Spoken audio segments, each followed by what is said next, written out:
Okay, mine's a little mixture between a love letter and creepy stalker, so I hope you enjoy it. Okay, basically this stuff.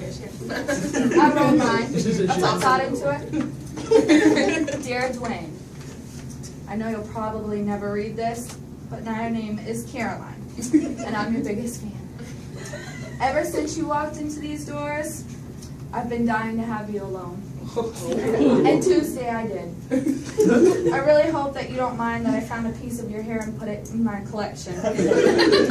I added it to all the photos I took of you when you were sleeping.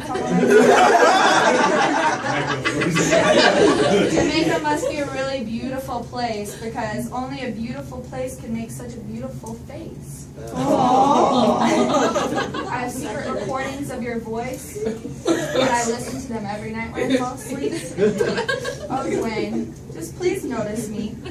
Because of that beard and that accent and those fresh clothes and that nice car you have, I gotta tell you, Dwayne, you're making me crazy. And I hope that one day you will be my little bumbleclot.